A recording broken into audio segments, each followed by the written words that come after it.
Jadi lek pengen dawa umur ya pindah Bojonegoro. Kesuwen. Wes namodon.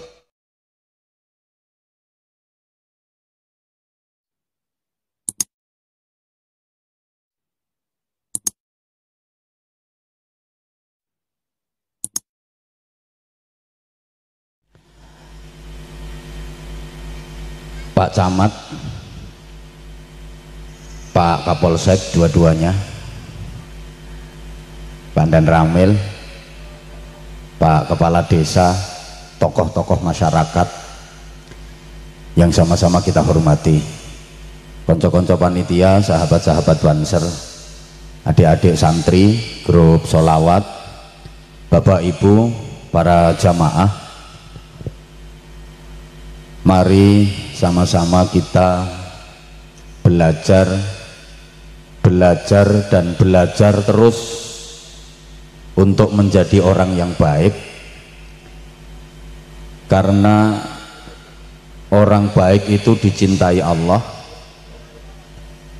dan memang tugas utama hidup di dunia adalah berusaha untuk menjadi orang yang baik. Allahumma sholli ala Muhammad. Kok nggak didengerin sih? Saya waktunya nggak lama, paling 30 menit. Maka manfaatkan waktu yang minim itu dengan khidmah, dengan khusyuk, konsentrasi, jangan sia-siakan. Nggak gampang loh bisa bertatap muka sama Anwar Zahid.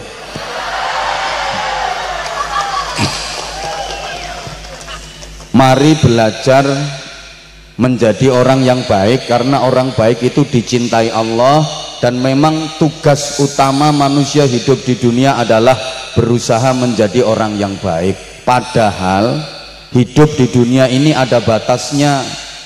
Urip nang donya iki ana jatahe. Menurut Rasulullah Muhammad sallallahu alaihi wasallam, hasadu ummati minas sittina ila sab'in, jatah hidup umatku di dunia ini adalah antara umur 60 sampai dengan 70 tahun.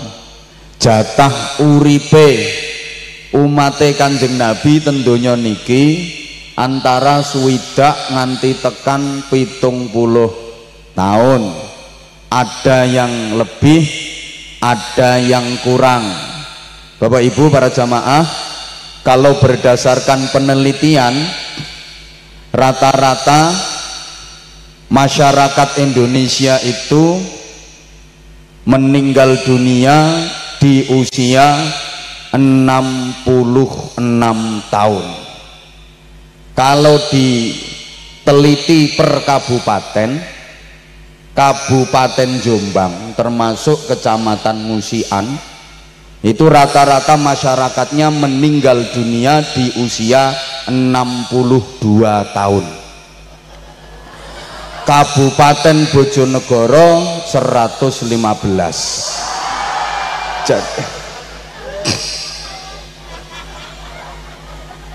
Jadi lek pengen dawa umur ya pindah Bojonegoro. Kesuwen. Wes namodon. Nggih, sampun matur suwun. Nggih. Enggak nyawang aku, do nyawang wong loro iki kok. Diterusno mboten? Nah. Rasulullah saja hanya diberi jatah hidup oleh Allah Subhanahu wa taala berapa tahun? Mbok gak digatekno.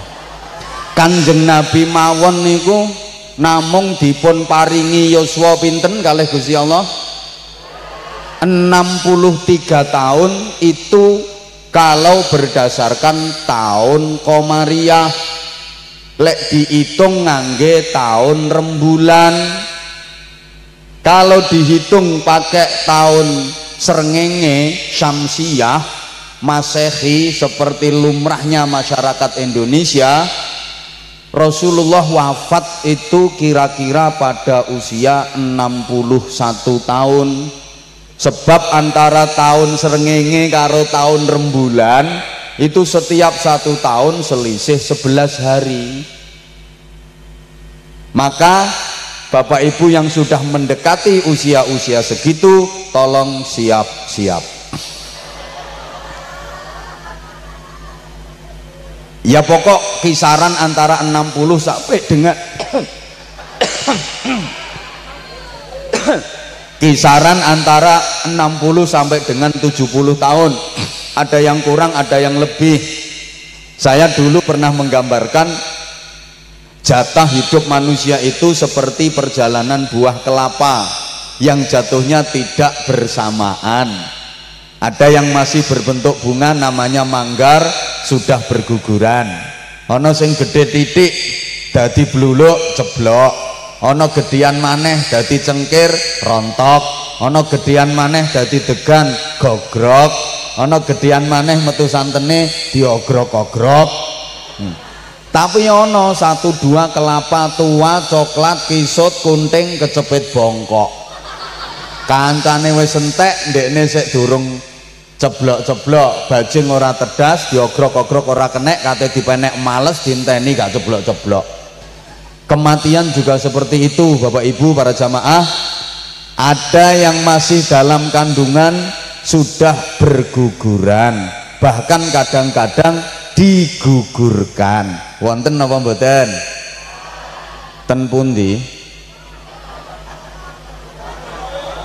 Apa? Bojonegoro? Suwun. Ya karena mungkin kandungan itu kandungan hasil pemilu, perkawinan hamil dahulu. Ono sing lagi lahir langsung mati, bahkan kadang-kadang dipateni. Wonten napa mboten? Ten pundi? Lah kula wong Bojonegoro kok gak krungu. Kowe ngomong liyane Bojonegoro gak iso. Arek cilik mati lumrah, remaja mati kathah, wong tua mati turah-turah.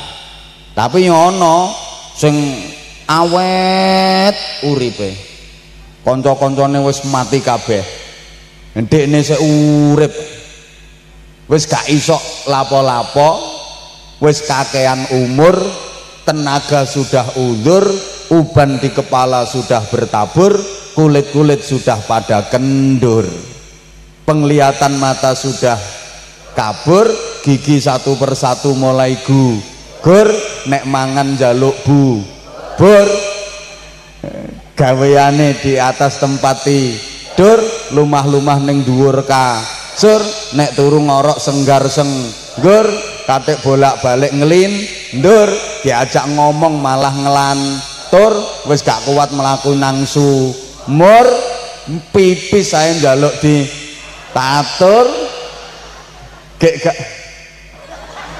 gaweane nganggur, cekelane susur, hobine kukur-kukur, nyawang anak putu sing padha tawur, soalnya rebutan tanah sing legane tambah dukur, mecah sertifikat ae wis salah ukur, katik karo Pak Camat surate diulur-ulur.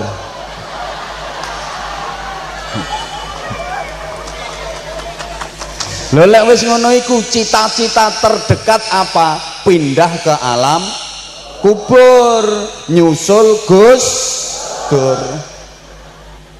Lah wong Jombang kate melu sapa lek gak melu Gus Dur? Cuma sekali lagi rata-rata umur 60 sampai dengan 70 tahun. Ada sih memang yang dikasih bonus umur agak panjang. Halo, kira-kira saiki sampean umpomo dikei umur sampai 95 tahun, purun napa mboten? Ikhlas napa mboten? Nah, sampean ikhlas, sing ngramut stres.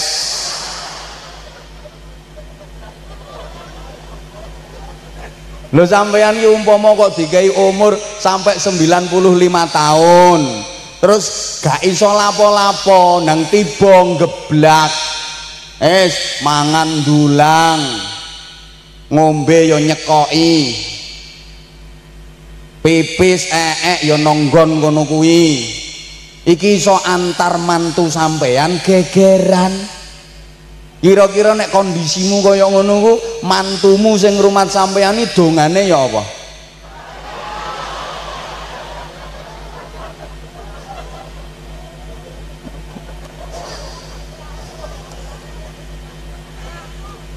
Kita nggak pernah tahu. Sing jelas kabeh wong kate mati, semua yang hadir di sini akan mati. Sing lungguh kursi empuk-empuk iku ya kate mati. Sing nganggo seragam polisi iku ya kate mati. Sing seragam tentara iku ya kate mati. Sing dadi camat iku ya kate mati. Sing nyuting iku ya kate mati. Sing ngeleset nganti dongsong-dongsong ya kate mati. Sing ceramah iki matur suwun. Iya, kate mati. Cuma siapa yang giliran duluan? Sopo sing dhisik iku gak weruh. Mungkin aku karo sampean matine dhisik sampean. Utawa sebalike matine dhisikan aku. Cuma lek ditontok wajahe kaya-kaya dhisik sampean.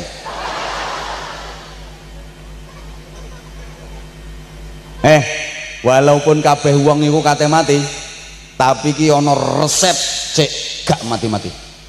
Ayo sampean pilih ndi? Pilih mati ta pilih gak mati-mati?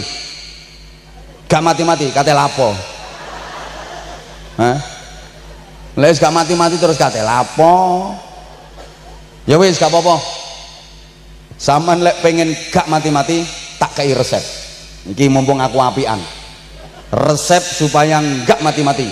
Satu, berjuang. Orang yang ahli berjuang itu sesungguhnya gak mati-mati. Walaupun kelihatannya dia sudah mati, tapi hakikatnya dia masih hidup. Kayak orang masih hidup, beramal, berjuang karena dia terus dapat pahala. Contoh, Presiden pertama Republik Indonesia, putra sang fajar, sang proklamator, Bung Karno. Bung Karno niku wis mati, wis suwe nek mati wis winginane kok. Loh, tapi koyo-koyo isih urip. Buktine sampai sekarang masih dibahas perjuangannya. Sampai saiki lho saya dibahas perjuangannya. Jadi wis mati tapi saya dibahas. Nek wong Tanjung kene kan isih urip tapi gak ono sing bahas. Dadi ono ya wong iku wis mati tapi kebagusane isih dibahas wong sak wirang-wirang. Ono wong iku isih urip tapi gak ono sing kudu mbahas babar pisan. Bung Karno ahli berjuang. Ahli berjuang. Makanya sampai saiki loh perjuangannya diteruskan oleh generasi bangsa. Koyo-koyo beliau isih urip berjuang beramal sehingga terus dapat kiriman pahala. Wali Songo yang memperjuangkan Islam di Nusantara semuanya sudah wafat, tapi seakan-akan beliau masih hidup. Sampai saiki lho bisa dibahas perjuangannya, diterusno ilmune, diamalno ilmune. Jadi terus dapat pahala. Allahumma sholli ala Muhammad. Itu yang saya maksud gak mati-mati. Insya Allah mas saya Haji Ahmad Rifai itu cita-citanya seperti itu. Kan jelas kate mati wong iku gak kira gak mati. Gak kira gak mati. Tapi cita-cita beliau adalah gak mati-mati. Artinya apa? Perjuangan-perjuangan yang dirintis oleh beliau itu terus bahkan diteruskan oleh anak cucu, diteruskan oleh generasi-generasi yang dididik, dibina oleh beliau. Ini wong sing ahli berjuang. Bung Karno kaya isih urip. Sampai saiki lho fotone didol payu. Padahal wonge wis mati. Lah sampean isih urip fotomu didol gak payu kok. Dadi ono ya wong wis mati tapi fotone didol payu. Mergo ahli berjuang. Akeh wong iku isih urip tapi fotone didol gak payu. Bapak Ibu wong Tanjung BE sampean kepengin nyoba silahkan. Gak apa-apa, foto terus gowedekno, meneh berangkat nang pasar dolen. Insyaallah suwe payune. Paling wong nyawang ya mengsem, iki sapa yo. Kaya ngene dapurane kok mentolo ngedol fotone. Isek mending fotoku dipasang no pinggir-pinggir rembong, isek payu. Didekekno kene payu sekan. Fotomu. Udah, ini nggak saya perpanjang pembahasan ini. Kalau saya perpanjang kasihan sampean, mesti nelongso mikir fotomu gak payu didol iku mau. Wis gak usah tak jawab-jawabno. Mesti engko toto omah sampean lenger-lenger. Iya ya fotoku gak payu didol. Timbangane sampean lenger-lenger susah gara-gara foto gak payu didol. Wis tak tutup sakmenahe pembahasan iki. Iki ana sing perlu dibahas rada dawa. Dawuhe Allah nduk nggone surat Yasin. Saya yakin masyarakat Tanjung apal Yasin kabeh. Wong Tanjung lek gak apal Yasin perlu diyasinkan. Wong Islam gak apal Yasin, wong Islam merek apa? Ngono gara-gara Yasinan tahlilan dibid'ah-bid'ahno iku lho, disirik-sirikno iku lho. Gara-garane iku. Wis ana sing ngomong ngono iku sok dirungokno. Yakin wong ngono iku ngopine kurang adoh. Wis manut Anwar Zahid ae.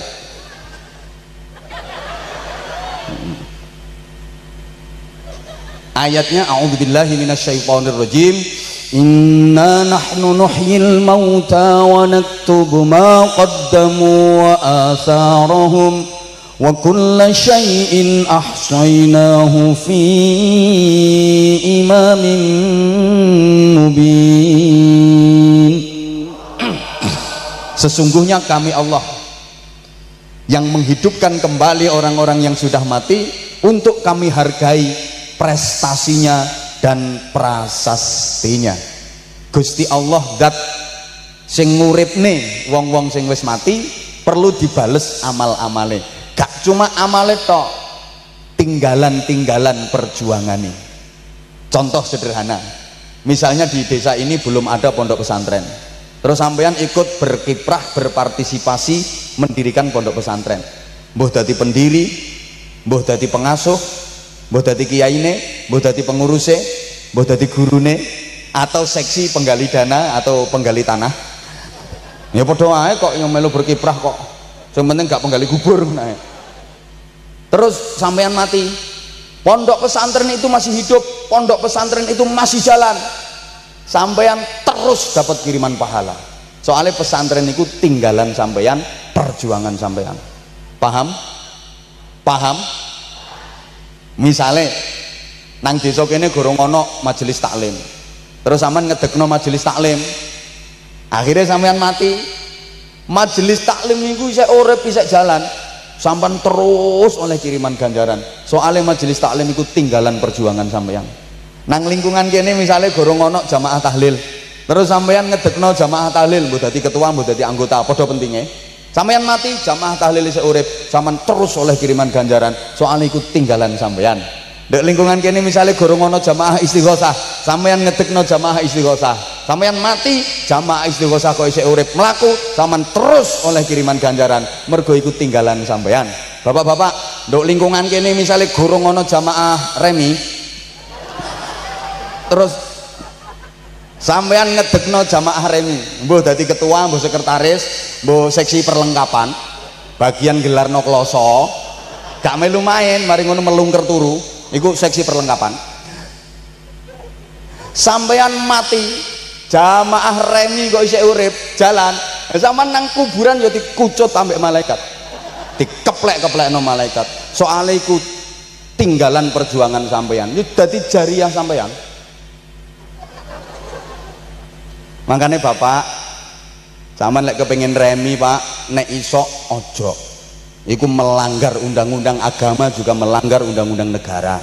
Iki aku bantu tugasnya Pak Kapolsek.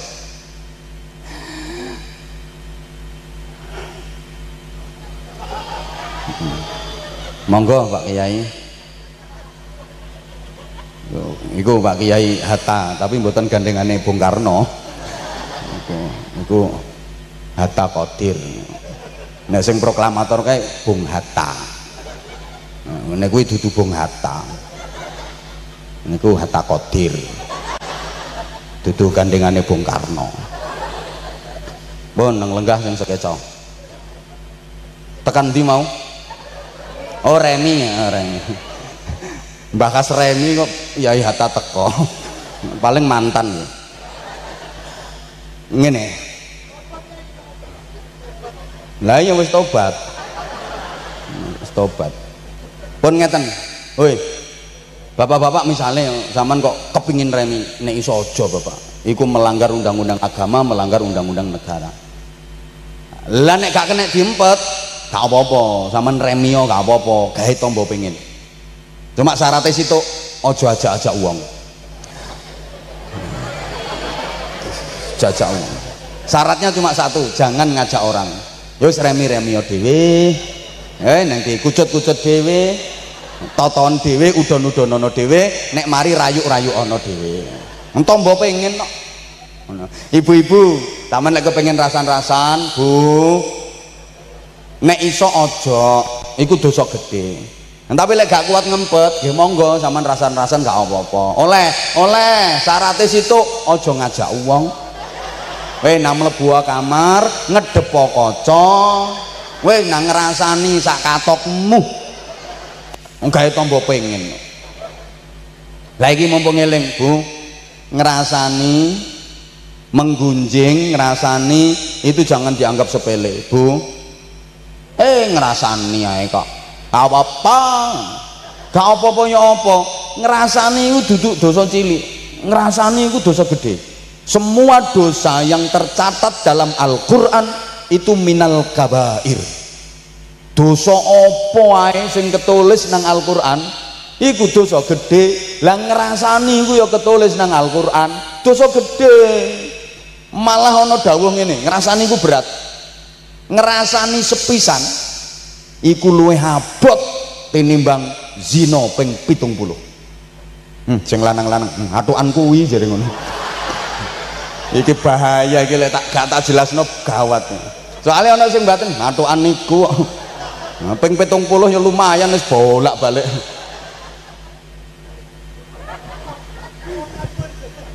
Lek dosae ya gede zina, dosae tetep gede zina, ambek ngrasani. Cuma ngrasani iku tobaté wangel. Wong zina ya dosa gede wong zina, tapi taubatan nasuha, temenanan diterima Allah, selesai urusan beres. Urusan selesai beres. Membunuh orang dosa besar, taubatan nasuha diterima Allah, selesai urusan beres. Tapi lek ngrasani repot tobatnya. Contoh, ana wong ngrasani aku. Iku kudung kuning ambek kudung ireng. Ya sing duwe inisiatif ya kudung kuning. Mbak kudung ireng. Mbak kudung ireng. Anwar Zahid iku lho tiba ngene. Masa iya.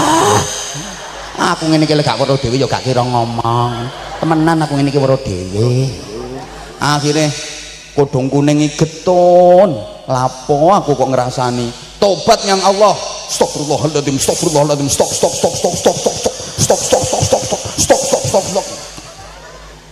Ya Allah Gusti ngapunten kula mantun ngerasani. Wes diterima Allah tobatnya, berarti udah 50%. Nah, kemudian datang ke saya karena sing dirasani saya, minta maaf, ngapunten nggih kula mantun ngerasani sampean. Tak sepuro pancen aku apian. Gak apa-apa Mbak, biasa.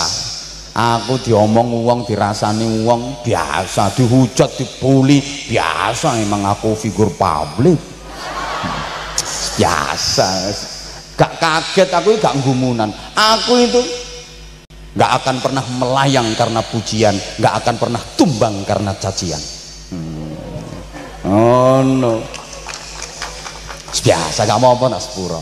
Nah, akhirnya 100% berarti taubat ke Allah sudah, minta maaf yang dirasani sudah, berarti udah 100%. Apakah urusan selesai? Beres? Belum. Lah kok belum? Udah minta maaf ke Allah dengan taubat, udah minta maaf ke yang dirasani dengan cara minta maaf tadi, kok belum beres? Belum. Kerudung ireng sing dijak ngerasani iso mandek tagak. Loh, Ya lek kerudung ireng iso ngrasani mandeg. Lah nek kudung ireng iku gak iso mandeg. Ternyata kudung ireng duwe kanca kudung abang. Hoi. Mbak kudung abang, aku diomongi kudung kuning lho. Anwar Zahid ngene. Masa sih? Iya.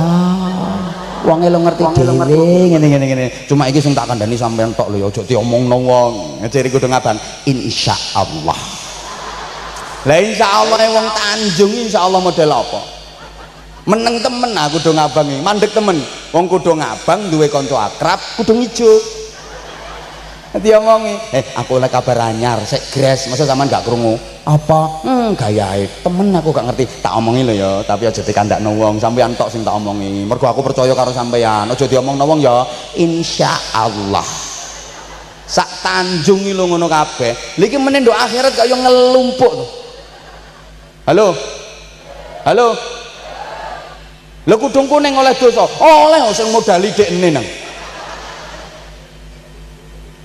Paham tak kak? Satu, yang kedua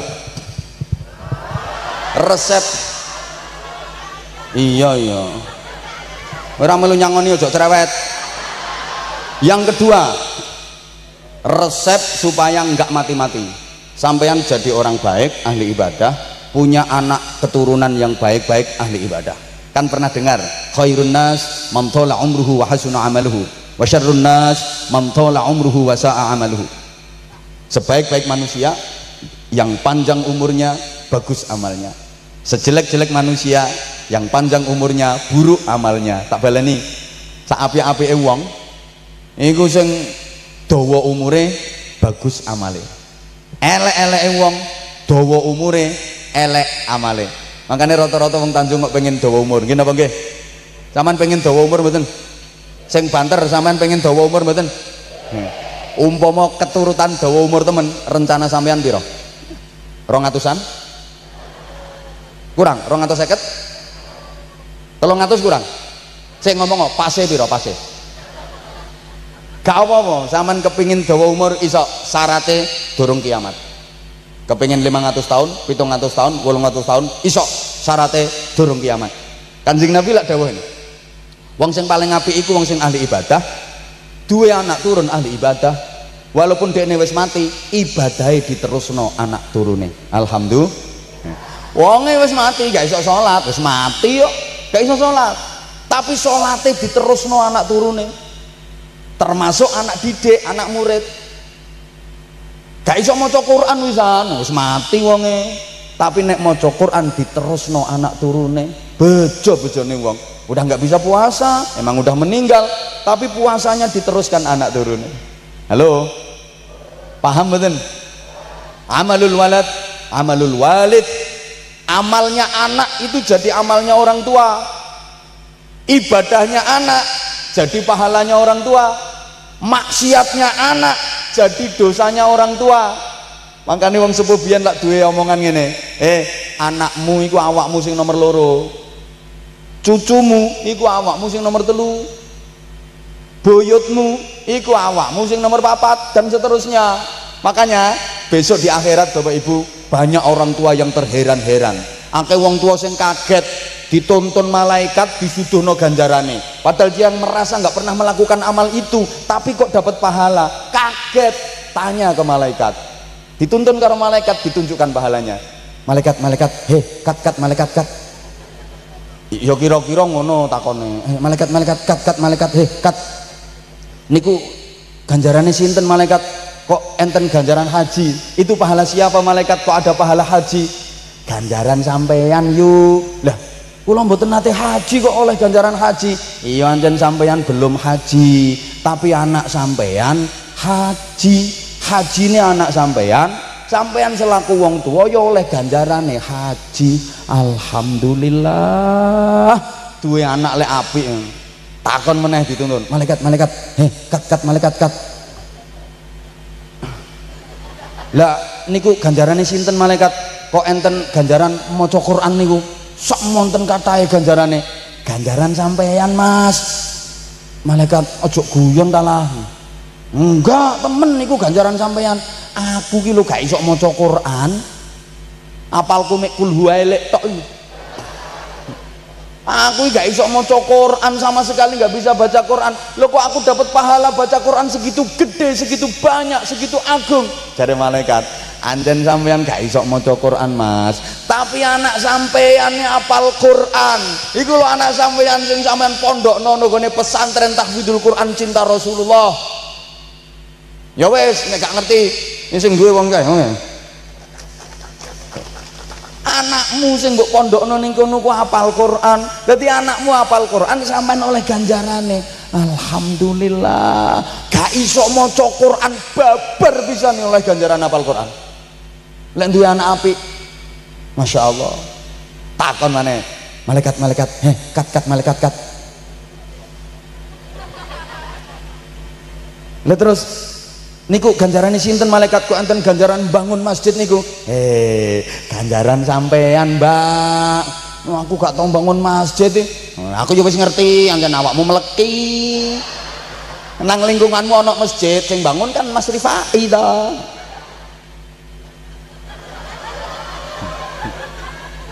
Lah nggih kula mboten nate bangun masjid kok angsal ganjaran bangun masjid. Anakmu iku lho sing nduk nggone Sumatera apa sing nduk nggone Kalimantan dadi donatur pembangunan masjid terbesar. Sampeyan oleh ganjarane. Makanya subhanallah. Mas saya Haji Ahmad Rifai ini membangun masjid musola di mana-mana dihadiahkan untuk kedua orang tuanya. Subhanallah. Padahal tanpa diniati untuk dihadiahkan itu sudah otomatis nyampe kepada kedua orang tua. Tapi ini paling tidak kan ada prestasi dan prasasti. Ma qaddamu wa atharahu. Sama gak kepengen nyontoh? Epret. Ngono kesempatan nih gak gelem ngono kok. Dituntun maneh ambek malaikat. Malaikat kat malaikat kat. Aku kok bingung saya kat malaikat. Itu pahalanya siapa itu malaikat? Kok ada pahala tahajud begitu agung, begitu indah? Pahala sampean Mas, ganjaran sampean. Malaikat, aku lu gak tahu tahajud. Aku kalau malam yo bangun, tapi yo nguyuh tok. Jare malaikat, yo ngono iku kelakuanmu. Wong buku catatan amalmu kapan bengi tulisannya yo piece of the tour. Lek wedok yo piece of the jazz. Ya gak ono tahajudnya blas. Lo kok dapat pahala tahajud dari mana? Emang sampeyan gak pernah tahajud, tapi anak sampeyan solih, ahli qiyamul lail, anakmu ahli tahajud. Makanya sama oleh kiriman ganjaran tahajud terus. Subhanallah senengin dua anak api. Itu kan maksud saya gak mati-mati ngono iku lho Bu. Walaupun zaman sudah mati, anak sampeyan, cucu sampeyan, cicit sampeyan seterusnya ahli ibadah. Itu padha karo sampeyan ngelakoni ibadah walaupun zaman wis mati. Paham? Paham? Saweneng le anak-anak malaikat kat malaikat kat. Lah terus dosa-dosa saya mana malaikat? Ya karena sadar, ingat semua. Waktu di dunia nakal, lah dosa-dosa saya mana malaikat? Dosa-dosa kula pundi? Jare malaikat, dosamu wis entek. Lah kok saged entek? Anak-anakmu rajin istighfar memohonkan ampun atas dosa-dosamu. Masya Allah, ana wong nang kentekan dosa, Pak. Ya seneng iso ketemu kancane iso cerita. Kak, aku saiki wis kentekan kok. Kentekan dosa. Lah kok iso entek? Ya arek-arek iku sing ngresiki. Masya Allah, lek anake apik. Tapi lek anake nakal, yo kemeng. Malaikat kat malaikat. Lah niku dosane sinten malaikat? Kok enten dosa nyolong PT? Dosamu Kang. Demi Allah aku gak tahu nyolong PT. Iya anjane sampean gak tahu nyolong PT, tapi anakmu dadi garangan. Ngentekno PT sak Tanjung iki anakmu. Ya Allah. Lah sing nyolong PT anak kula mosok kula oleh dosane. Ya iya, wong awakmu gak iso ndidik anak. Ngono ku kula ya disiksa. Ya iya. Lah lewara malaikat ya diempet. Makanya dua anak nakal loro, punya anak nakal ini podo karo ingon-ingon musuh. Dua anak nakal ini podo karo ngingoni musuh. Makanya anakmu didik sing apik. Mau mikir wonge. Lah nek terus anakmu penggaweane mendem ae ngono iku.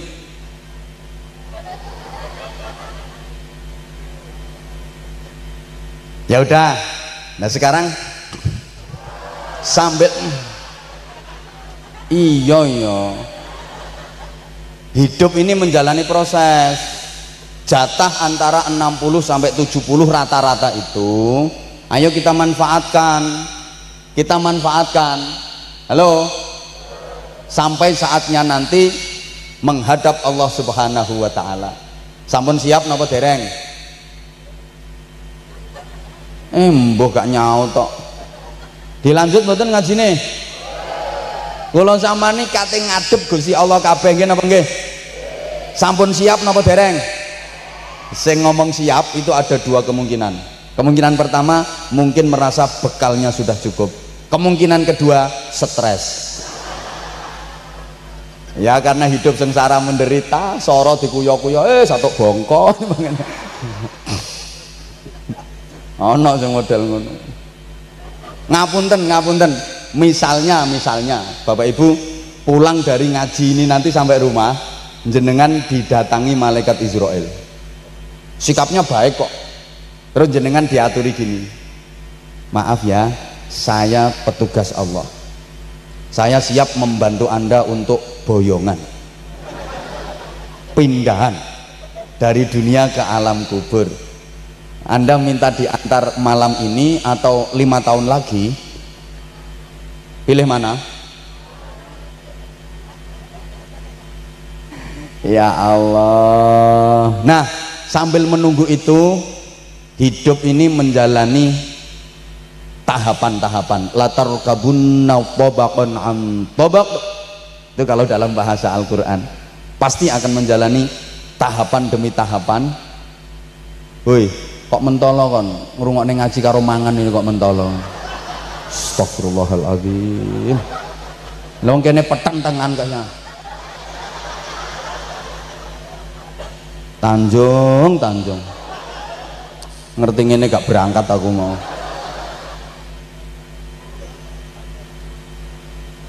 Lah dalam menjalani tahapan ini ane ikhtiar sebaik-baiknya agar cita-cita utama kehidupan kita dikabulkan Allah Subhanahu wa ta'ala. Nah cita-cita utama itu tertuang dalam doa yang disebut dengan doa sapu jagat. Ya mbah kok diarani sapu jagat kok nggak sapu akhirat. Semua hafal dan semua sering berdoa pakai itu. Rabbana atina fid dunya hasanah wa fil akhirati hasanah wa qina adzabannar. Ya Allah, berikanlah kepada kami kebaikan di dunia, berikan pula kepada kami kebaikan di akhirat, dan selamatkan kami dari azab neraka. Jamaah sekalian, ini pelajaran ya. Fid dunya hasanah wa fil akhirati, semangat dong. Fid dunya hasanah wa fil akhirati, ini isyarat bahwa masa depan manusia itu ada dua. Ada masa depan duniawi, ada masa depan ukhrawi. Ada masa depan dunia, ada masa depan akhirat. Ada masa depan sebelum mati, ada masa depan sesudah mati.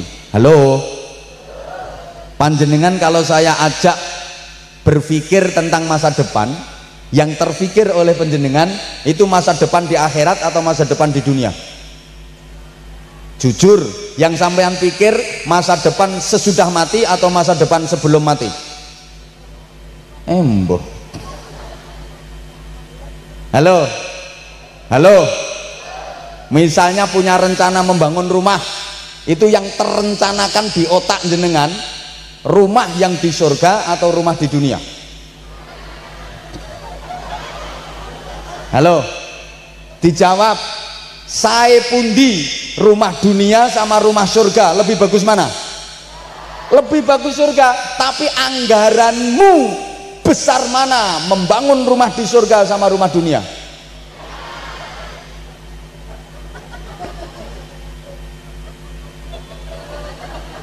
Ya Allah. Woi, paham betul? Orang itu rata-rata lebih fokus ke fid dunya hasanahnya, tapi lupa wa fil akhirati hasanah. Bal tu'thirunal hayatat dunya. Padahal wal akhiratu khairu wa abqa. Bal tu'thirunal hayatad dunya. Rata-rata manusia lebih memilih kehidupan dunia, lebih memilih kenikmatan dunia. Padahal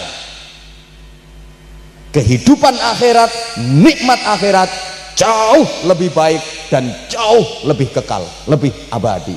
Ibu jujur, lebih bangga mana?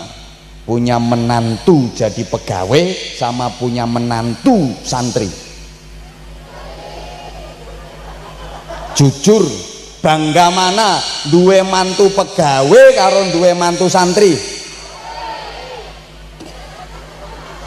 Misalnya sampean lagi kumpulan apa muslimatan, apa PKK, apa arisan, taman punya mantu dua, yang satu ustadz, yang satu camat. Kira-kira yang sampean bangga-banggakan cerita-ceritane ustadz apa camat?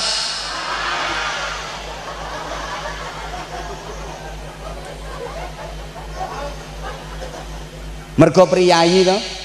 Bangga duwe mantu priyayi. Tak luruskan sampean. Mantumu priyayi, parlente keren, baju masuk, sepatu mileng-mileng, pakai dasi, nenteng koper, klimis, jadi pegawai priyayi. Padahal itu paling gajinya sebulan 3 juta. 3 juta itu gawe ragat statusnya sebagai priyayi, tidak cukup. 3 juta ini dipakai untuk biaya, membiayai statusnya sebagai priyayi, kadang-kadang tidak cukup. Lah untuk membiayai istri, untuk anak-anak, kalau tidak cukup larinya kemana? Nyolong.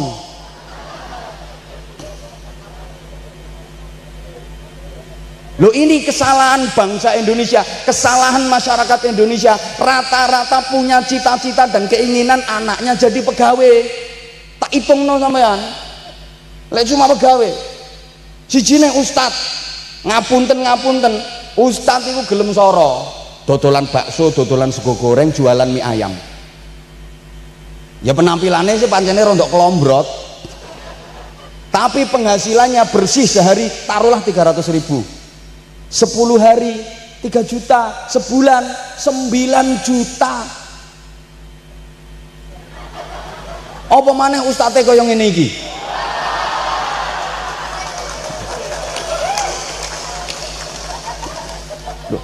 Salah besar kalau sampean punya cita-cita anak jadi pegawai. Salah besar, sekali lagi salah besar. Zaman udah kayak gini kok. Ya sorry, ini tak sampaikan di mana-mana. Ya biar kalau lagi perekrutan CPNS itu nggak terlalu berjuta-juta pesertanya, peminatnya. Loh, kalau dihitung betul itu kadang direwangi suap sini, suap sana, suap sini, suap sana agar keterima, itu nyuap segini, itu padahal gajinya sama tunjangannya nggak ada apa-apanya. Camat itu bayarannya piro?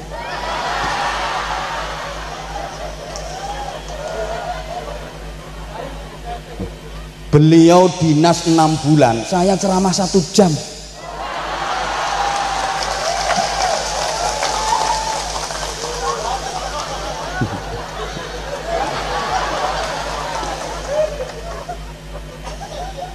Loh, ayo berpikir logis, berpikir realistis loh saya ini.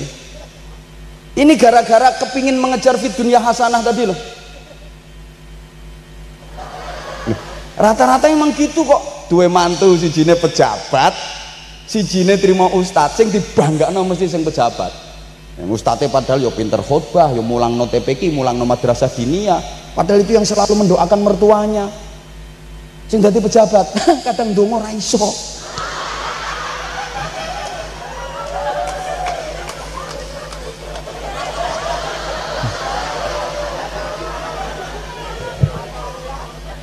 Lo lupa wal akhiratu khairu wa abqa, itu sering dilupakan.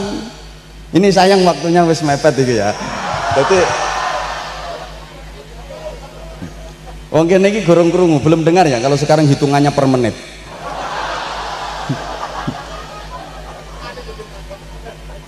Nah, sekarang gini. Tahapan-tahapan kehidupan. Fid dunya hasanah, rata-rata duniamu sudah merasa enak apa belum? Sudah sejahtera apa belum? Iki mergo sampean oon. Orang Islam itu harus kaya, secara ekonomi harus kaya. Orang Islam itu secara ekonomi harus kuat, harus kaya. Maka cari dalam Al-Quran atau hadis, kalau sampai ada perintah menerima zakat, menerima sedekah, tidak ada. Yang ada adalah perintah mengeluarkan zakat, membayar sedekah. Itu artinya apa? Orang Islam harus kaya, gak dikongkon nompo, dikongkon ngekei. Nah, potonganmu lah seneng nompo toh. Mental kere kowe iki.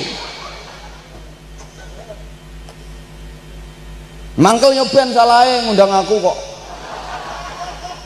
Nggak ada dalam Islam perintah menerima zakat, menerima sedekah, itu nggak ada. Yang ada perintah untuk mengeluarkan. Lah bisa mengeluarkan itu karenanya punya nisab, bisa mengeluarkan itu karena kaya. Ini wong Islam dikongkon soge, wong Islam kere, goblok. Nah nanti yang bangun masjid siapa? Masa kita minta bantuan ke pemeluk agama lain? Gengsi, gimana harga diri kita? Yang nyantuni anak-anak yatimnya umat Islam siapa kalau orang Islamnya kere-kere? Krungu ora aku pengenmu ini. Mangkel aku ini. Loh, karena saya apa? Saya baru mampu sekitar 1000-an anak. Kalau cita-cita sih ya pengen lebih banyak lagi. Hari ini baru mampu 1000-an, sekitar 1000-an. Kepinginnya ya sampai beribu-ribu sampai nanti saya mati. Terus diterusno. Mbok dhisik aku, mbok dhisik Mas Rifai matine ya gak roh. Loh, kami berdua itu sebenarnya punya keinginan yang sama, sevisi, sehati, makanya cowok. Loh, gue tak antemin bisa nek gak ngandel gue. Lah aku lek gak cocok wis metal ket biyen ya ngapain? Wong Indonesia yo akeh kok. Gitu loh. Halo. Loh, saya itu yang kepengen merekrut saya ya banyak. Siapa sih yang nggak tahu Anwar Zaid? Ngapunten. Oke. Nah sekarang wafil akhiratinya. Oke, di dunia itu sudah saya kasih motivasi ya, walaupun bahasa saya mohon maaf, bahasa ngelokno, bahasa ngenyek, tapi jangan dimaknai itu sebagai ngelokno dan ngenyek. Atimu loro tak omongin ngono. Minggato. Ojo dirungokno nek atimu loro. Udah tahu gayanya Anwar Zaid kalau ngaji kayak gini kok, termasuk Pak Camat misalnya tersinggung dengan kata-kata saya, silakan pergi dari tempat ini saat ini juga. 2 Kapolsek tersinggung, go out.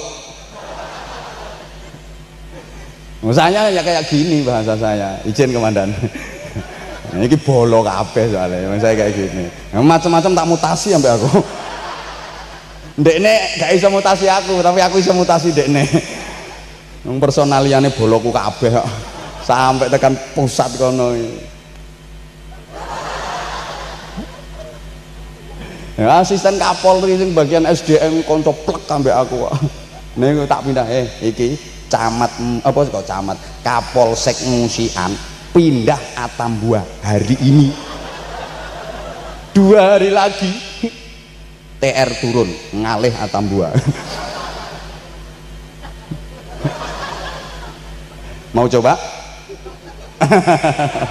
Nah, ini kan tak kudo. Insya Allah sebentar lagi melatih 1 di pundak.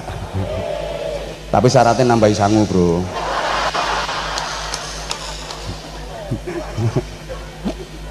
Allahumma sholli ala Muhammad. Nah, ini ringkes-ringkes ya Bapak Ibu ya. Iya. Ini ringkes-ringkes saja ya, ringkes-ringkes saja. Wafil akhirati hasanah, kira-kira mantep enggak? Yakin enggak kalau kehidupan di akhiratmu nanti bagus? Rencanamu mene nang swarga ta nang neraka sih? Aku kayak ono bocoran, rencanamu di akhirat nanti kepengin di neraka apa kepengin di surga? Oh. Ya wis gak apa-apa wong rencana. Padahal surga itu untuk orang yang lebih besar pahalanya daripada dosanya. Jujur, kalau jenengan kalkulasi sendiri, dihitung sendiri, kira-kira sampai hari ini jenengan ki ganjarane karo dosane kathah pundi?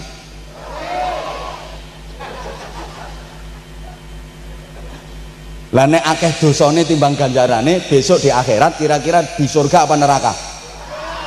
Lah terus rencana ning swarga sida apa ora?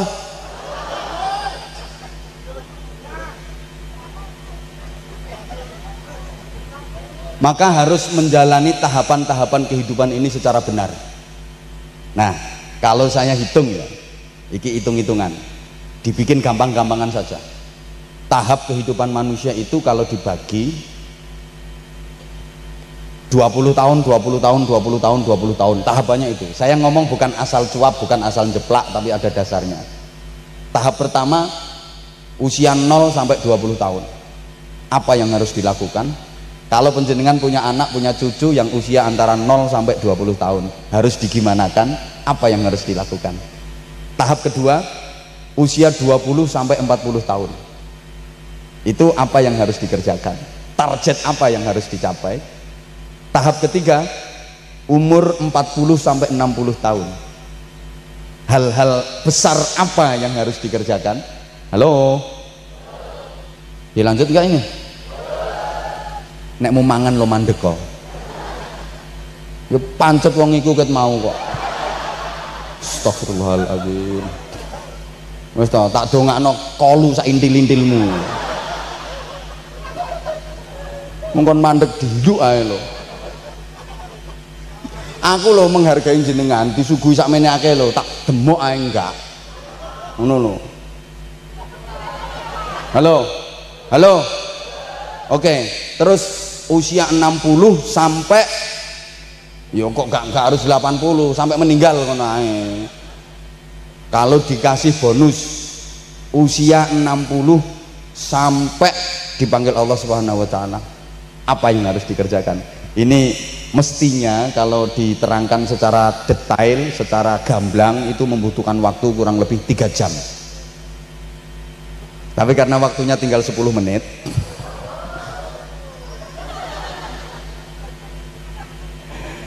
maka ya ringkes-ringkes saja.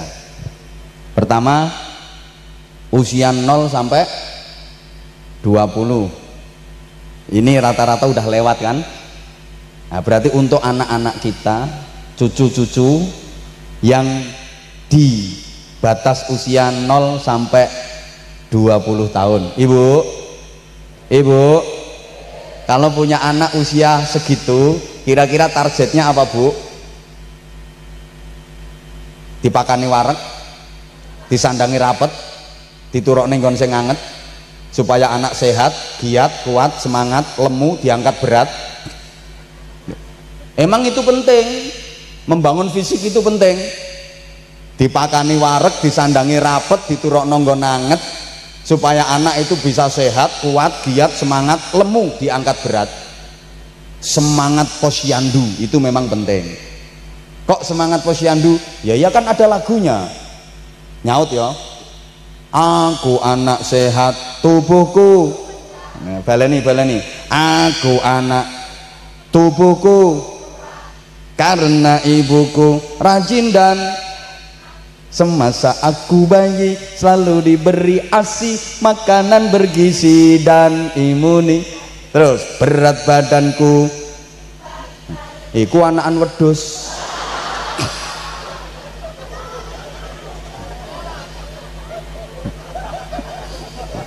Nah, kalau hanya berat badan yang ditimbang selalu itu ya anakan wedhus, anakan PT.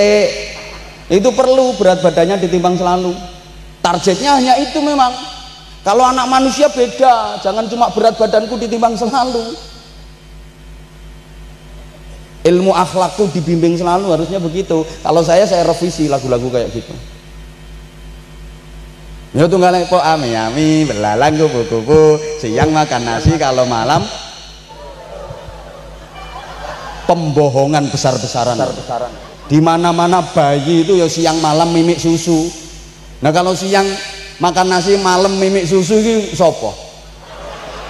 Siang makan nasi, kalau malam teritian goleki susu itu siapa? Ya anak masih kecil kok diajari bohong.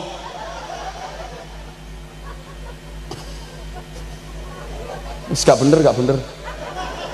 Makanya kok berat badanku ditimbang selalu. Maaf, anak manusia itu beda sama anak binatang. anak kambing. Rungokno to. Kan kate nanti le. Yang ini ki peranakane wong Tanjung. Gambaran nih. Denger. Woi. Anak menungso iku beda karo anak kewan. Lek anak wedhus jenenge cempe. Asal dikasih makan kenyang, dipakani wareg dan keimangan wareg, dia gemuk, lemu, begitu besar dewasa, dipastikan bisa jadi wedhus yang baik menurut pri kewedusan. Anak sapi yang ngono, yang penting dipakani wareg, gemuk, begitu besar dewasa, dipastikan bisa jadi sapi yang baik menurut pri kesapian. Tapi anak manusia kalau hanya sekedar dikasih makan kenyang, gemuk sih gemuk, jemblong sih jemblong, gembrot sih gembrot, gendut sih gendut, tapi dewasanya belum tentu bisa jadi manusia yang baik menurut pri kemanusiaan. Paham enggak ini? Paham enggak? Anak PT cilik kutuk wedok dikei mangan karo babone, kasih makan pokoknya wareg, makan kenyang, menginjak remaja jadi pitik perawan namanya Doro, terus diperkosa karo jago. Habis memperkosa jago nih minggat, jadi masalah apa enggak? Jadi kasus apa enggak? Perlu pengacara apa enggak? Enggak ada urusan hukum, enggak ada masalah. Nanti begitu ngendok ya tetap ikhlas, wayahe angkrem tetap khusyuk, endok rolas netes bareng nggak stres. Ini kalau anak ayam. Tapi anak wong Tanjung wedok cilik dikei mangan wareg dadi perawan, terus diperkosa karo mburiku iki.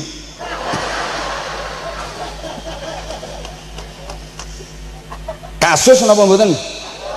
Jadi masalah napa mboten? Itu bedanya. Halo. Nah, ini padahal baru tahap pertama loh ini Sean. Tahap pertama Sean. Ibu, maka anak-anak kita harus kita bekali dengan ilmu. Yang membedakan manusia dengan binatang itu kan hidupnya binatang nggak pakai ilmu. Kalau hidupnya manusia harus pakai ilmu. Ilmu itu apa toh? Ilmu itu adalah senjata untuk menghadapi masalah kehidupan. Maka sesungguhnya dalam hidup ini nggak ada yang sulit. Yang ada adalah ketiadaan ilmu. Tak baleni kok gawean status. Loh, ngene iki larang Pak Camat, ngene iki.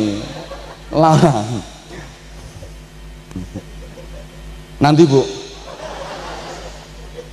Oh, pipis ya wis. Ibuke ta anake. Rungokno. Tidak ada yang sulit dalam hidup ini. Yang ada adalah ketiadaan ilmu. Kalau ada ilmunya, hidup ini nggak ada yang sulit. Jadi urip iku gampang, urip iku enak bagi orang yang punya ilmunya. Kenapa hidupmu susah? Karena kamu nggak punya ilmunya. Paham apa enggak ini? Wes ta, opo ae lek ngerti ilmune, nggak ada yang sulit. Hidup ini gampang, hidup ini enak kalau ada ilmunya. Allahumma sholli ala Muhammad. Bu.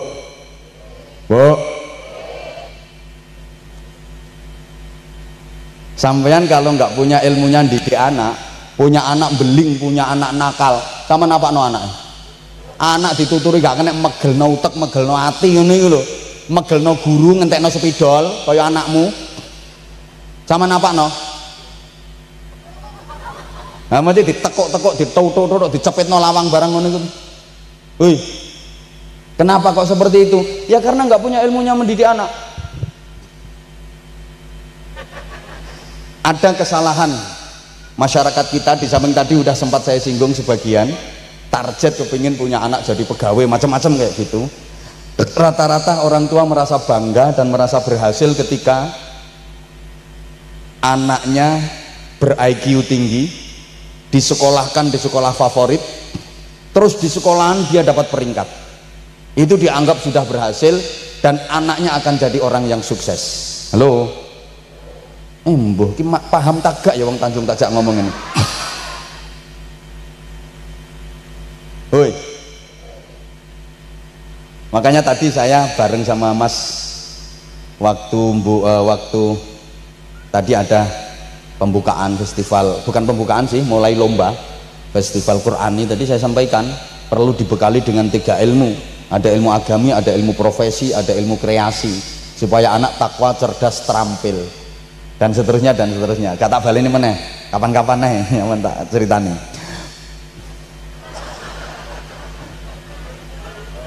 Wis tau, wis pokoknya apik pokoknya. Kapan-kapan naik. Lah iki dikira itu sudah bekal yang luar biasa. Saya kalau boleh mengkritik sekarang agak prihatin, yang dijadikan Menteri Pendidikan Nasional sekarang ini kok anak muda, lahirnya saja di Singapura, pendidikan mulai TK sampai tingkat SMA di Singapura, kuliahnya di Amerika, lulusan Amerika, dia pulang ke Indonesia sukses berusaha, sukses jadi pengusaha. Halo, dijadikan Menteri Pendidikan Nasional. Jangan-jangan nanti pendidikan ini dibawa hanya ke arah kerja keras dan kerja keras, tapi untuk urusan pembangunan mental spiritualnya dan sebagainya dikesampingkan. Ini saya agak gimana. Terus nasionalisme patriotismenya di mana? Wong lahirnya saja di Singapura, TK sampai SMA di Singapura, pendidikan kuliahnya di Amerika, pulang jadi pengusaha. Woi, ini kita harus membentengi diri anak-anak kita. Bu, ya, kalau saya urusannya di pendidikan agami, ya saya tekankan pendidikan agami dong. Woi, dirungok nih. Padahal ya, rata-rata orang tua kan seneng loh kalau anaknya IQ-nya tinggi, sekolahnya di sekolah yang favorit, terus di kelasnya dia dapat peringkat bagus. Menurut penelitian, dari 100 faktor penunjang kesuksesan hidup seseorang,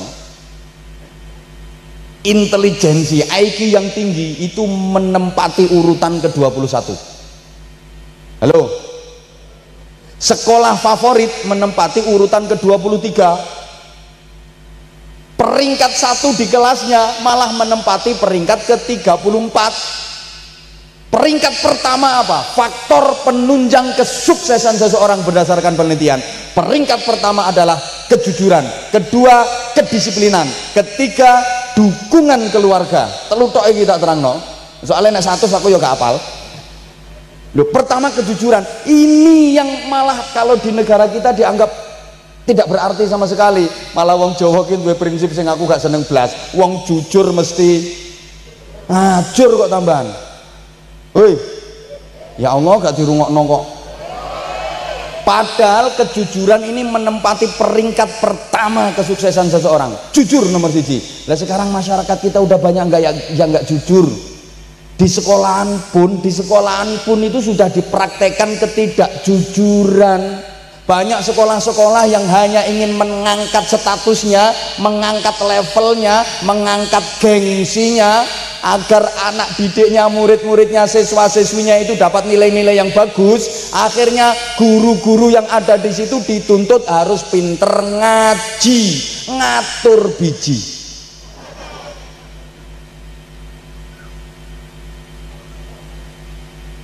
Wali muridnya dibohongi sama gurunya.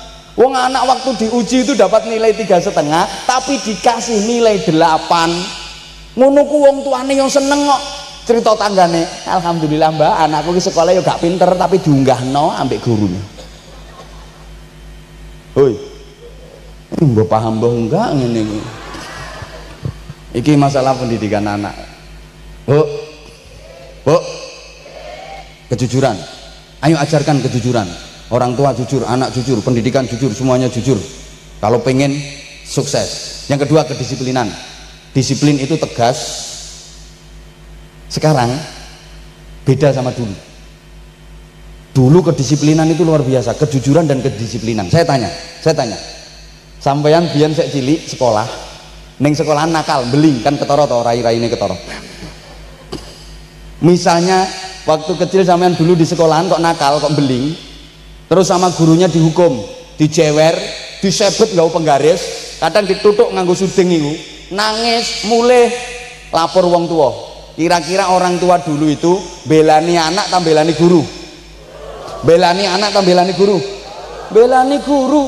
Neng sekolahan kok nakal, dihukum sama gurunya, diinjer, dipukul pakai penggaris, nangis, pulang ke rumah, kondo bapak aku ditutuk pak guru, dijukukno tutuk sing luwih gede. Ayo kene tak imboi, ayo balik nang sekolahan tora, balik nang sekolahan tagak, ayo balik nang sekolahan. Diseret sama bapaknya, diantar ke sekolahan, sampai sekolahan bapaknya nemui gurunya, terima kasih pak guru, matur suwun anak saya sampean didik. Sekarang anak nakal neng sekolahan, karena mohon maaf ya, sekarang banyak anak-anak yang terlahir dari orang tua yang sesungguhnya belum siap menjadi orang tua. Sebenarnya dia belum siap mendidik anak, tapi wis do kendel manak. Loh iya toh, di sekolahan dibimbing sama gurunya, dididik sama gurunya, anak nakal, guru bersikap benar agar anak berilmu dan berakhlak. Orang tuanya bukannya membela guru, apalagi terima kasih, malah bela anak. Anak pulang ke rumah nangis, bapak aku dijewer karo guru. Kira-kira bapaknya bela guru apa bela anak? Ambil celurit, datang ke sekolah, di guru nih, macam-macam karo anakku. Aku yang bapak yang ora tau ndemek anak kok, dekne wani-wani jewer anakku. Niki bapak cap opo kok gak tau ndemek anak? Ini namanya bapak koplak ya, itu namanya. Oh, dia suruh didik anaknya sendiri gak entos loh. Dia didik anaknya sendiri kan gak bisa. Dididik sama guru kayak gitu aja dia marah-marah. Malah sekarang dilaporkan pelanggaran HAM macam-macam, izin. Sekarang bisa jadi kapolsek. Kayak gitu. Itu karena dulu pendidikannya seperti disiplin yang pertama tadi. Betul komandan? Ngaku deh. Loh iya. Emang pendidikannya seperti itu. Rungokno Bu. Iki serius iki. Aku kudu ngamuk-ngamuk iki. Ya Allah, saiki malah kadang-kadang dilaporno pelanggaran HAM. Tidak boleh ada kekerasan di dunia pendidikan, nggak boleh ada kekerasan dalam keluarga, kekerasan terhadap perempuan, kekerasan terhadap anak. Ini salah istilah. Kekerasan itu harus, yang tidak boleh itu kekejaman. Ini salah istilah kok. Yang tidak boleh itu kejam. Kalau keras menurut saya harus keras dalam artian disiplin dan tegas. Kalau tidak keras, wong wedok-wedok gak iso meteng bro.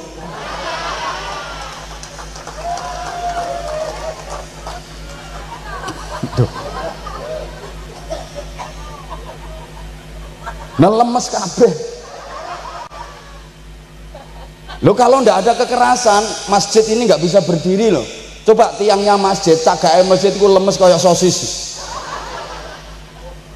Ya nggak bisa berdiri kalau ndak ada kekerasan. Bahkan mohon maaf ya, ndasmu ini gak keras, jadi gudir.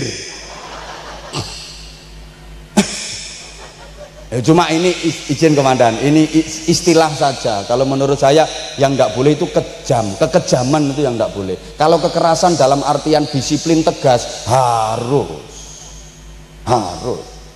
Anak kalau nggak diajar tegas, nggak diajar disiplin, ini ada prinsip jahat orang tua kepada anak. Cukup saya saja sebagai orang tua yang menderita, asal anak saya jangan. Akhirnya anak kan terlalu dimanja. Jangan berharap anak bisa lebih hebat dari orang tuanya. Jangan berharap anak bisa lebih sukses dari orang tuanya. Orang tuanya dulu diajar realistis. Orang tuanya dididik dengan realitas, sementara anak dididik dengan fasilitas.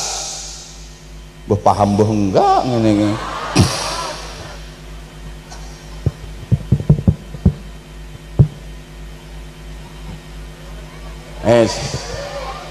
Mah isin aku. Nah aku bar nyeneni wong mangan kok. Aku apa gue sampai Pak Camat yang kudu mangane diempet. Pak Kapolsek bareng asline yo pengen ket mau. Saking aneh sing nang ngarepe kok pas gedang. Izin komandan. Ngapunten gini. Sekarang yang kedua saja, udah tahap kedua. Yang penting tahap 0 sampai 20 itu usia pendidikan kan Ibu asline. Pengen anakmu pinter, sekolah no. Aku krungu-krungu wong pinter-pinter ki rata-rata kok tahu sekolah. Lek kepengin anakmu pinter ngaji, pondokno. Sak ngerti ku kiai-kiai alim iki rata-rata tau pondok ning pesantren.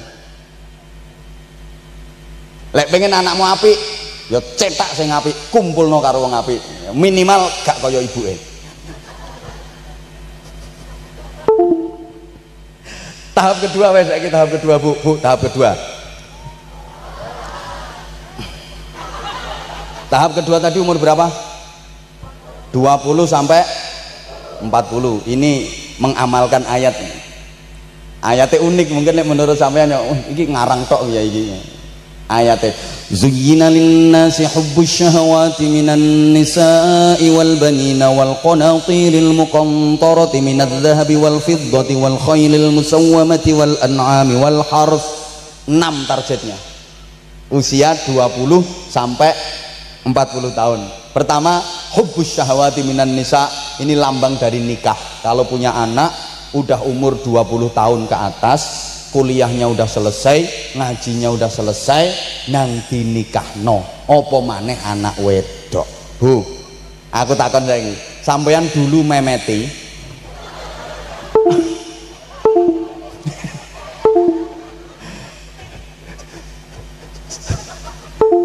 dulu sampeyan ngebet kepingin rabi niku di usia berapa? Kok gatel men? Ya kisaran usia 20-an itu loh Bu ya. Kalau 15 ya belum lah. Belum, pemerintah sekarang 19 kok Yondan ya. Pak Camat nggih. Dulu 17 sekarang naik 19 nggih. 20 tahapannya di atas 20 Bu. Di atas 20 hati-hati. Jangan-jangan anakmu pamitnya berangkat kuliah tapi nanti ketemu apalagi kalau sudah memeti. Era kayak gini yuk, kecuali kalau anakmu punya karakter dan kepribadian seperti Nabi Yusuf, bukan seperti Zulaikha.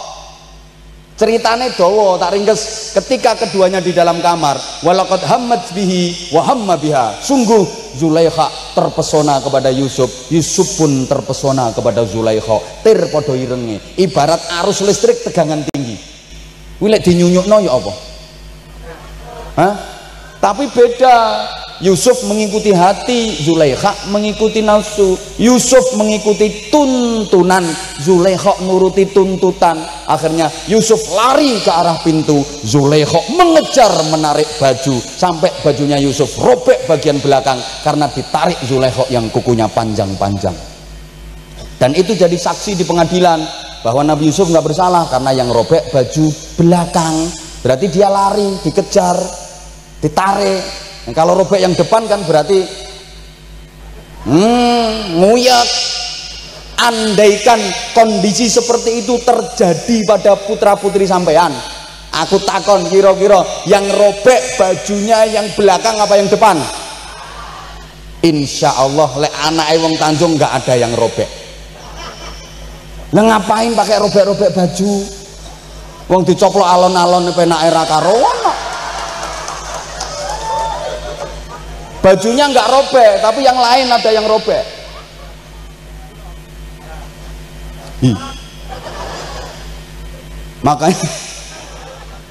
Makanya kalau sudah nanti meneh salah ngomong putu yang ngono kuwi. Kayak nomake ngono lho. Ya siku akibate ngomong putu yang ngono akibate. Nggih mau lak ngetutno putu wae. Halo. Dilanjut mboten? Ini target nanti kalau udah usia 60 ke atas. 60 ke atas itu enggak boleh ada alasan. Enggak boleh. Kenapa kamu enggak baca Quran? Kenapa kamu enggak sholat? Kalau udah 60 ke atas enggak boleh ada alasan. Kalau masih di bawah ini masih boleh ada alasan. Ada alasan. Kenapa? Kenapa kamu enggak puasa? Lagi haid. Lagi nifas. 60 ke atas. Apa Bu? Kok enggak poso? Haid.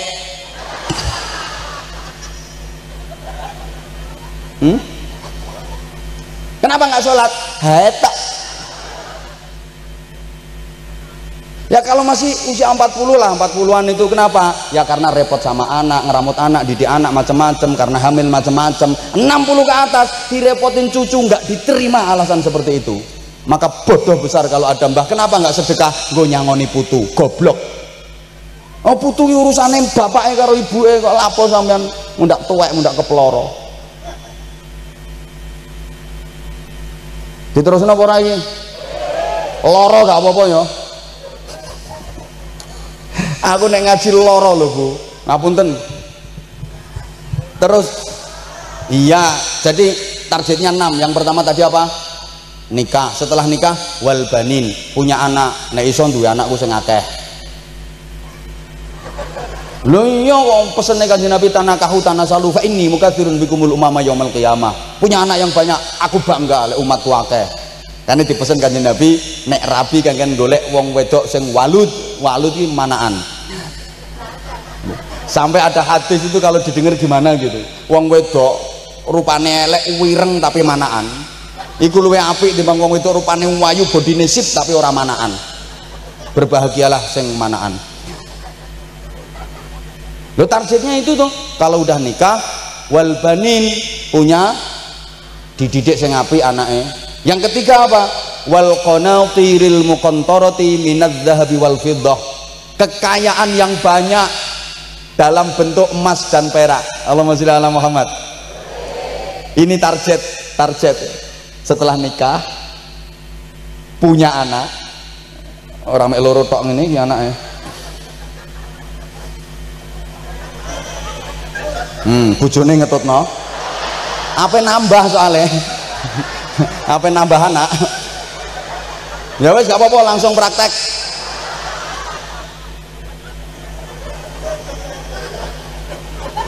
Iki jenenge ilmu manfaat ya. Langsung dipraktekno ambek wong loro mang.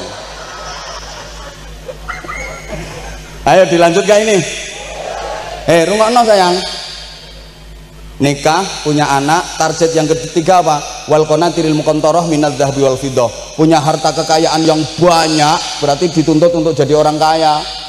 Minadz zahabi wal fiddah, dari emas dan perak. Orang tua dulu, zaman dulu, setelah nikah punya anak itu kerja agar jadi orang kaya. Setelah punya harta yang banyak, diwujudkan dalam bentuk emas dan perak.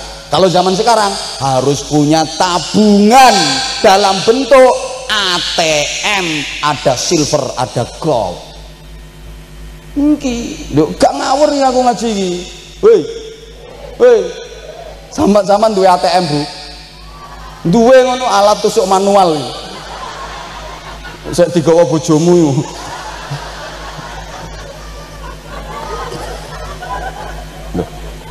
Wal qanatiril muqantarah minadz zahabi wal fiddah, emas dan perak. Kalau sekarang ya itu ada ATM alat tusuk manual, tinggal ditusukin ke mesin, dul keluar duit.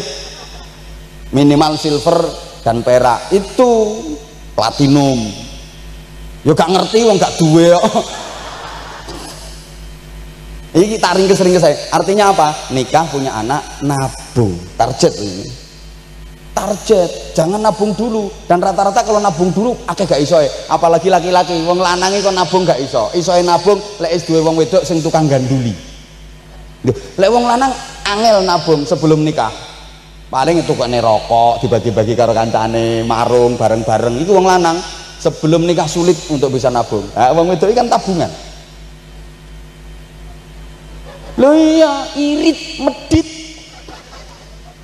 Makanya dipasang no karo Gusti Allah.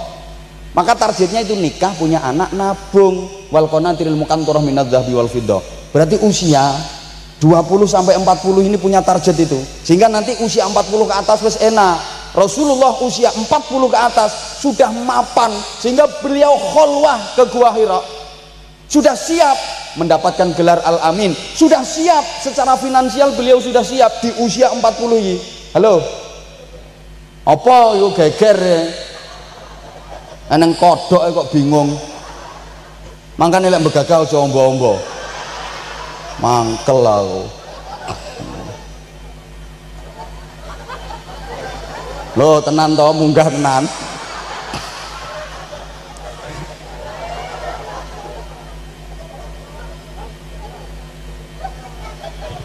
Lah iya. Wong Tanjung. Loh. Iki sampean tak ajarkan tentang tahapan-tahapan kehidupan. Halo. Diterusno mboten nih? Ya wis kan ngeribut karo kodhok sak karepmu. Apa kok ya? Wis nyawang mrene. Ben ana wong klebon kelabang kaya ben. Talahe manggon ya nang nggone dongsong kono kok. Iki lho panggonan genah lega penake ngene. Kuwi bar iki sing teko kala jengking kok. Salahmu manggone ngono kok. Halo. Dilanjut mboten? Jadi targetnya itu ya. Nanti usia 40 wis enak. Usia 40 tinggal berjuang. Usia 40 ke atas ini usia matang. Maka usia kepala 4 itu usia pertengahan. Kalau ditarik garis seret, usia kepala 4 itu usia yang paling menentukan. Rasulullah diangkat jadi Rasul, menerima wahyu itu di usia kepala 4. Mulai berjuang di usia kepala 4. Sebelum itu berdagang secara finansial kaya Rasulullah, cukup 40 siap tempur. Paham? Aku biyen yang ngono. Mas Rifai juga begitu kalkulasinya. Ya mbok dikalkulasi mbok enggak, tapi pas. Ya memang dipasno karo Gusti Allah. Ya mungkin agak disayang sama Allah waktu itu. Sehingga di usia kepala 4, kepala 5 sampai 60 nanti saatnya berjuang. Beliau mulai membangun mushola itu setelah kepala 4 usianya. Mulai ada inisiatif membangun masjid, mushola dan seterusnya setelah kepala 4. Subhanallah. Iki ya pancen ditepakno karo Gusti Allah. Aku ya rada ngerti ceritanya. Kan kami saudara. Kita antemi pisan. Iki wis ada akad kok. Terus wal qanatiril muqantarah minadz dzahab, berarti nikah, punya anak, nabung, harus punya tabungan. Bu, loh ini realistis loh, realistis kehidupan harus seperti itu. 20 sampai 40 itu menggapai fid dunya hasanah. Halo. Terus setelah wal nomor telu tadi, wal qanatiril muqantarah minadz dzahab wal fiddah, gold dan silver tadi. Yang keempat apa? Wal khailil musawwamah, kuda yang bagus. Halo. Sama ora kok kudu tuku jaran ngono ya ndak. Ini simbol. Berarti nikah, punya anak, nabung, terus punya kuda yang bagus. Kuda zaman dulu itu kan kendaraan kuda itu. Woi. Mbok ora dirungokno. Kuda ini simbol alat transportasi yang berfungsi dan bergengsi, berkaki 4. Sebelum itu mungkin waktu masih sekolah ya bebek. Kalau bebek kan kakinya 2. Kalau bebek kan kakinya 2. Ya iso apa ngarani Beat, Vario, Mio. Kadang 75. Ini masih bebek, masih berkaki 2. Tapi target yang ini wal khailil musawwamah, kuda yang indah, kuda yang bagus, ini simbol alat transportasi yang berfungsi dan bergengsi. Kakinya 4, berarti udah saatnya target punya roda 4. Kalau digambarkan kuda tadi kan berkaki 4, tubuhnya kuat, fisiknya tak baleni, berkaki 4, fisiknya kuat, larinya cepat, dipandang memikat. Kalau sekarang setidaknya Toyota Alphard. No. Ojo Innova tahun 2004. Katanya di starter leren dorong di sini. Dorong gerutuk. Gerutuk. 2004 tok dorong gerutuk. Ngono iki golek dalan sing modon dhisik. Bauan ter gerutuk.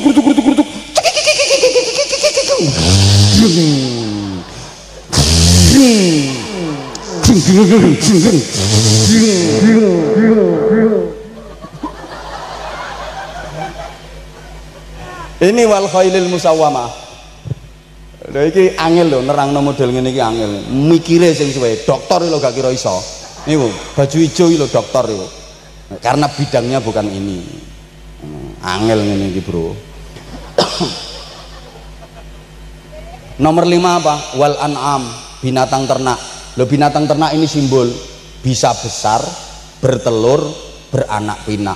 Artinya perekonomian sudah berkembang, usahanya semakin meningkat, semakin maju. Kudu ngono. Kalau punya ternak ya kudu muda mana muda akeh. Kalau punya ladang ya harus lebih luas. Kalau punya perusahaan ya ada anak perusahaan.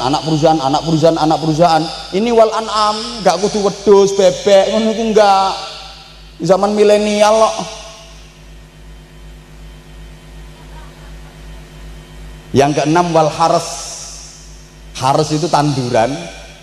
Ini artinya punya lahan yang luas. Ibarat wong tani yang duwe tanah sing ngombong, punya perusahaan di macam-macam. Jadi nanti di usia tua udah ndak usah repot-repot capek-capek, tinggal duduk dapat setoran. Jadi berlungguh nompo bayaran. Nah aku dilungkas ya nompo bayaran. Ini target usia 20 sampai 40 tahun. Nah. Nanti 40 sampai 60 tahun. Ini kalau ditembang lir-lir menek blimbing sing liringane 5 perkara. Ayatnya ada. 60 sampai meninggal ini nanti madeg pandito. Nah insya Allah iki utang ini tak sampai di lain kesempatan ya nanggung ya aku nerangno ringkes nanggung larang ini sementara itu dulu. Oke lek wis sampean di usia 20 sampai 40 tahun itu target berhasil. Nanti 40 ini usia berjuang, usia ibadah pengabdian. Wis enak wisan. Jadi sehingga nanti di 60 dan seterusnya akhirnya husnul khotimah. Target setelah fid dunya hasanah adalah wa fil akhirati al-Fatihah. A'udzubillahi minasyaitonir rajim. Bismillahirrahmanirrahim. Alhamdulillahirabbil alamin arrahmanir rahim maliki yaumiddin. Iyyaka na'budu wa iyyaka nasta'in ihdinas siratal mustaqim. Siratal ladzina an'amta 'alaihim ghairil maghdubi 'alaihim waladdallin. Rabbighfirli wa liwalidayya wa lil mu'minina amin ya rabbal alamin. Allahumma salli ala sayyidina Muhammadin wa ala alihi wa sallim wa radiyallahu tabaraka wa ta'ala an kulli sahabati rasulillahi ajma'in walhamdulillahi rabbil alamin. Allahumma ja'al jam'ana jam'an marhuma wa tafarruqana min ba'dihi tafarruqan ma'suma. Allahumma tsabbit imanana wa nawwir qulubana wa sallimna fid dini wad dunya wal akhirah. Allahumma inna nas'aluka al-khaira kullahu wa na'udzubika minasy syarri kullihi ya man biyadihi al-khairu kulluh. Allahumma lakal hamdu wa minkal kharaju wa ilaikal mushtaka wa antal musta'an wa alaikal balagh wa la hawla wa la quwwata illa bik. Rabbana hab lana min azwajina wa dhurriyyatina qurrata a'yunin waj'alna lil muttaqina imama. Rabbana atina fid dunya hasanah wa fil akhirati hasanatan wa qina adzabannar wa qina adzabannar wa qina adzabannar wa adkhilna al jannata ma'al abrar bi rahmatika wa fadlika ya aziz ya ghaffar ya halim ya sattar ya rabbal alamin. Jazakallahu anna sayyidina Muhammadan sallallahu alaihi wasallam ma huwa ahluhu bi fadli subhana rabbika rabbil izzati amma yasifun wa salamun alal mursalin walhamdulillahi rabbil alamin. Kesalahan kekhilafan nyuwun ngapunten. Wafaqanallahu wa iyyakum lima yuhibbu wa yardah. Assalamualaikum warahmatullahi wabarakatuh.